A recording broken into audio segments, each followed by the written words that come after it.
Hi friends, welcome to Saran Mega's Kitchen. வீடியோக்குள்ள போறதுக்கு முன்னாடி சரண் மேகாஸ் சேனலை சப்ஸ்கிரைப் பண்ணாதவங்க சப்ஸ்கிரைப் பண்ணிக்கோங்க. மறக்காம அந்த பெல் பட்டனை பிரஸ் பண்ணிக்கோங்க. ஹாய் வியூவர்ஸ், இன்னைக்கு நம்ம கேரளா ஸ்டைல் மீன் பொளிச்சது எப்படி செய்யலாம்னு பார்க்கலாங்க. அதுக்கு ஃபர்ஸ்ட் இந்த மாதிரி நல்ல தட்டையாக இருக்கக்கூடிய மீனாக எடுத்துக்கோங்க. அதாவது வஞ்சரம், பாறை, வவ்வால். நான் இன்னைக்கு வவ்வால் மீன் எடுத்துருக்கேங்க. அதே மாதிரி மீன் சைஸும் உங்களுக்கு ரொம்ப பெருசாக போக வேணாம். அந்த தோசைக்கல்ல நம்ம வேக வைக்கிற சைஸ்க்கு நீங்கள் பார்த்து வாங்கிக்கோங்க. வாங்கும் போதே இந்த மாதிரி கீரல் போட்டு வாங்கிக்கோங்க. அடுத்ததுக்கு மசாலா என்னென்ன எடுத்திருக்கேன் பார்த்தீங்கன்னா, கரம் மசாலா, தனி மிளகாய்த்தூள், உப்பு, எலுமிச்சப்பழம் எடுத்திருக்கேங்க.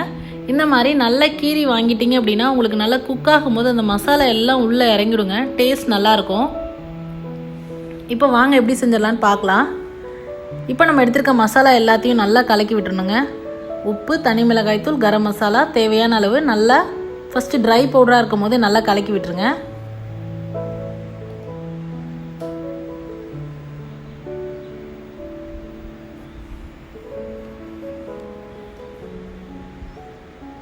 பாருங்கள், எல்லாம் நல்லா கலந்தாச்சுங்க. இப்போ நம்ம எடுத்து வச்சுருக்க எலுமிச்சம்பழ சாறை அதில் விட்டுக்கலாம். எலுமிச்சம்பழத்தை நல்லா பிழிஞ்சு விட்டுருங்க. அதோட கொட்டைகளை நீக்கிட்டு பிழிஞ்சு விட்டுருங்க. இப்போ இது எல்லாத்தையும் சேர்த்து நல்லா கலந்துக்கோங்க. ஒரு பேஸ்ட் மாதிரி ஆக்கிக்கோங்க. உங்களுக்கு இன்னும் நல்லா பேஸ்ட் ஆகலை அப்படின்னா கொஞ்சமாக ஒரு ஸ்பூன் தேங்காய் எண்ணெய் விட்டு கூட நீங்கள் அதை நல்லா கலக்கிக்கலாம். பாருங்கள், இந்தளவுக்கு நல்லா அந்த மீன் மேலே பூசி விடுற அளவுக்கு நல்லா பேஸ்ட்டாக இருக்கணும் உங்களுக்கு. இந்த ஸ்டேஜ் வந்ததுக்கப்புறமா நம்ம வாஷ் பண்ணி சுத்தம் பண்ணி எடுத்து வச்சுருக்க அந்த மீனில் நல்லா வச்சு மேலே எல்லா பகுதியிலையும் தேய்ச்சி விடணுங்க.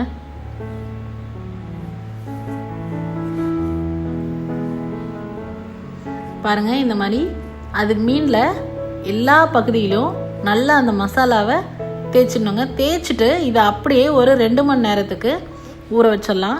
இதை எதுவும் பண்ண வேணாங்க. அடுத்து நம்ம மசாலா எப்படி தயார் பண்ணலான்னு பார்க்கலாம். அதாவது பொளிச்சதுக்கு தேவையான மசாலா எப்படி செய்யலான்னு பார்க்கலாங்க.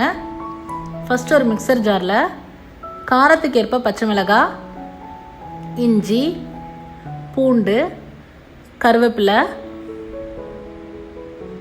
அதுக்கப்புறமா மிளகு, காரம் நீங்கள் அதுலேயும் நம்ம காரம் போட்டிருக்கோம், இதுலேயும் நம்ம மிளகு, பச்சை மிளகாய் சேர்த்துருக்கோம். அதுக்கப்புறமா தனி மிளகாய்த்தூள் சேர்க்குறோம். அதனால் காரம் நீங்கள் பார்த்து அட்ஜஸ்ட் பண்ணி போட்டுக்கோங்க. இப்போ காரத்துக்கு ஏற்ப நான் 2 ஸ்பூன் தனி மிளகாய்த்தூள் சேர்த்துருக்கேங்க. அதுக்கப்புறமா 1 டேபிள் ஸ்பூன் தேங்காய் எண்ணெய் விட்டு இதை நம்ம அரைச்சி எடுத்துப்போம். ஃபைன் பேஸ்ட்டாக அரைச்சி எடுத்துப்போங்க.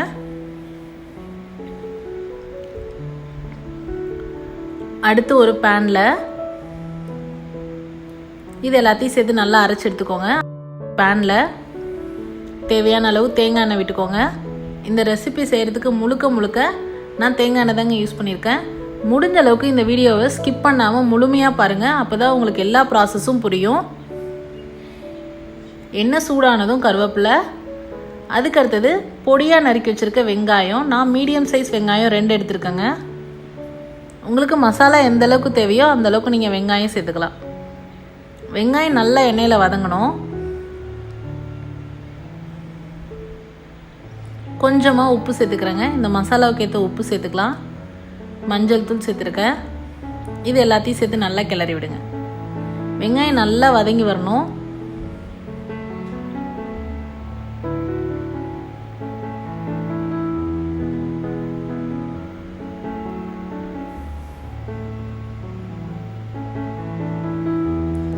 பாருங்கள், வெங்காயம் நல்லா வதங்கினதுக்கு அப்புறமா நம்ம அரைச்சி வச்சுருக்க அந்த பேஸ்ட்டை நம்ம அதில் கலக்கிக்க போகிறோம்.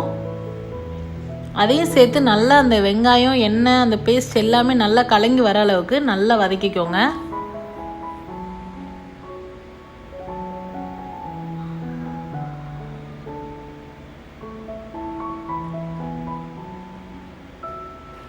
இந்த பேஸ்ட் போட்டோன்னே உங்களுக்கு அடிப்பிடிக்க ஆரம்பிக்கும். அதனால் ஸ்டவ்வை மீடியம் ஃப்ளேமில் வச்சு குக் பண்ணுங்கள்.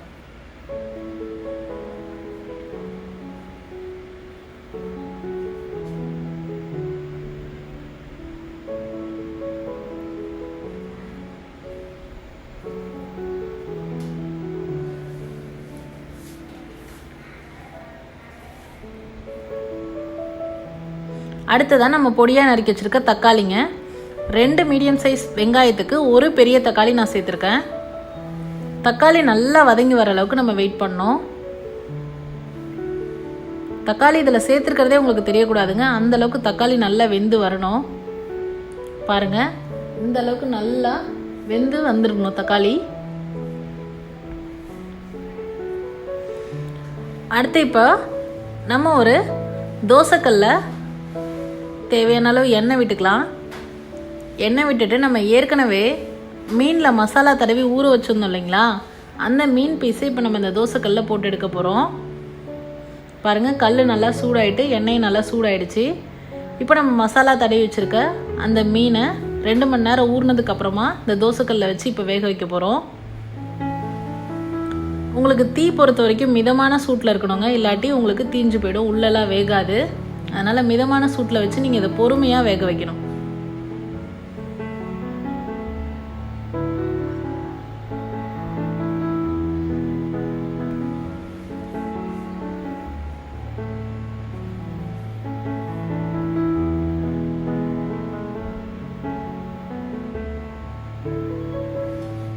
நம்ம நல்லா ஒரு 2 மணி நேரம் ஊற வச்சதுனால பாருங்கள், அந்த மசாலா எல்லாமே நல்லா அந்த மீன் நம்ம கீறி விட்ட பகுதியிலெல்லாம் நல்லா உள்பக்கம் நல்லா இறங்கியிருக்குங்க. இப்போ ஒரு பக்கம் வெந்ததுக்கப்புறமா இன்னொரு பக்கம் நம்ம திருப்பியிருக்கோம்.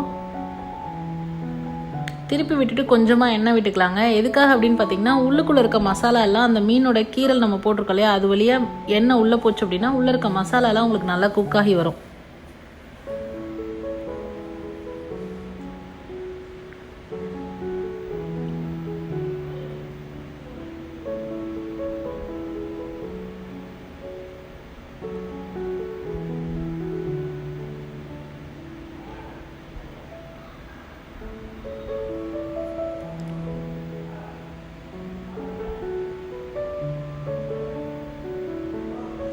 பாருங்கள், இப்போ ஒரு பக்கம் வெந்துருச்சு, இன்னொரு பக்கம் மறுபடியும் திருப்பி விடுவாங்க. அப்பப்போ திருப்பி நீங்கள் வேக வச்சுட்டே இருக்கணும். அப்போ தான் மீன் உள்பகுதி எல்லாமே நல்லா வெந்து வரும் உங்களுக்கு.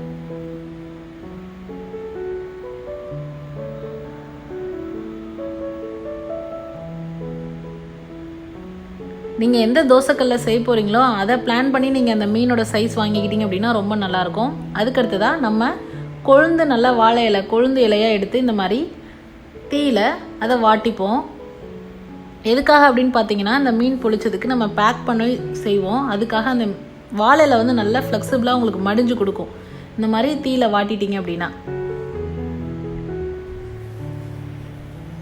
பாருங்கள், நல்லா வாட்டிட்டோம் பாருங்கள்.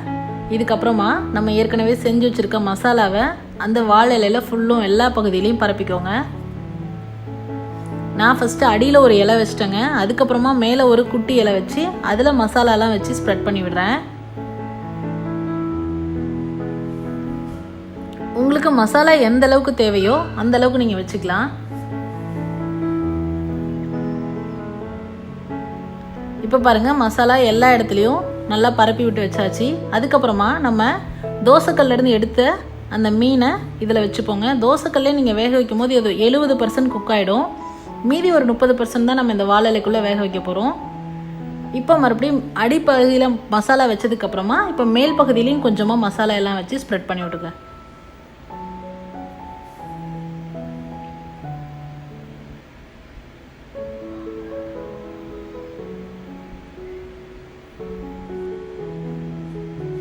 நம்ம எல்லாமே தனித்தனியாக செய்கிறதுனால நீங்கள் உப்பு காரம் எல்லாமே பார்த்து அட்ஜஸ்ட் பண்ணி போட்டுக்கோங்க. ஒன்றில் கூட குறைய போட்டிங்க அப்படின்னா டேஸ்ட் மாறிடுங்க.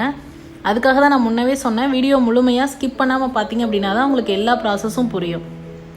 அதே மாதிரி உங்களுக்கு டேஸ்ட்டும் இதில் சொன்ன மாதிரியே செஞ்சு பார்த்தீங்க அப்படின்னா தான் உங்களுக்கு டேஸ்ட்டும் மாறாமல் கிடைக்குங்க. இப்போ பாருங்கள், முடிஞ்ச அளவுக்கு நம்ம எல்லா பகுதியிலையும் நம்ம ரெடி பண்ணி வச்சுருக்க மசாலாவை எல்லாம் வச்சாச்சுங்க. அடுத்ததான் நம்ம என்ன பண்ண போகிறோம் அப்படின்னா, அந்த வாழை இலையை அழகாக நம்ம சாப்பாடு பொட்டணம் கட்டும் இல்லைங்களா, அந்த மாதிரி அதை வந்து பேக் பண்ண போகிறோம்.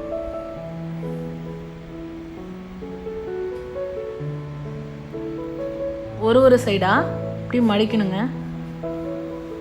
உங்களுக்கு வாழை இலையை வாட்டினதுனால இந்த மாதிரி நீங்கள் கட்டும் போது உங்களுக்கு இலை வந்து கிழிஞ்சு போகாது, பேப்பர் மாதிரியே இருக்கும். உங்களுக்கு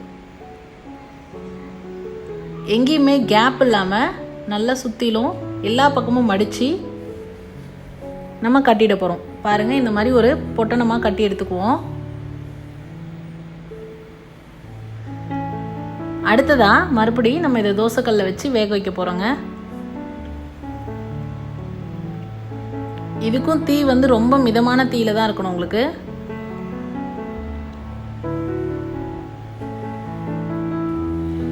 நீங்கள் வெறும் தோசைக்கல்ல அந்த மீன் வச்சு நம்ம எடுத்தது பார்த்தீங்க அப்படின்னா உள்பகுதியெலாம் உங்களுக்கு ஒழுங்காக குக் ஆகாமல் கூட இருக்குங்க. இந்த மாதிரி வச்சிட்டோம் அப்படின்னா நமக்கு எல்லா பகுதியிலையும் நல்லா குக் ஆகும்.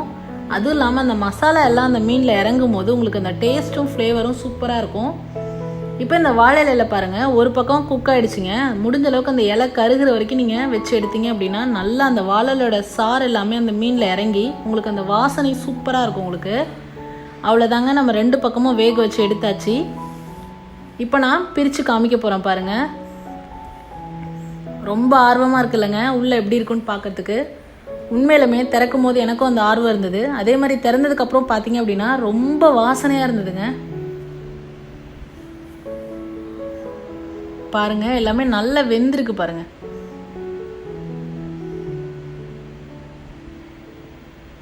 பார்க்கும் போதே நல்லா கலர்ஃபுல்லாக நல்லா சூப்பராக இருக்குது பாருங்கள். இந்த மசாலாவும் மீனும் நல்லா சேர்ந்து வெந்து வந்திருக்கு பாருங்கள். அவ்வளோதாங்க, நம்ம மீன் பொளிச்சது ரொம்ப சுவையாக ரெடி ஆகிடுச்சு. அடுத்ததாக எங்கள் வீட்டு குட்டீஸ் தான் இதை டேஸ்ட் பண்ணி பார்க்குறாங்க. டேஸ்ட் பண்ணி பார்த்துட்டு அவங்களோட கமெண்ட் சொல்கிறாங்க பாருங்கள்.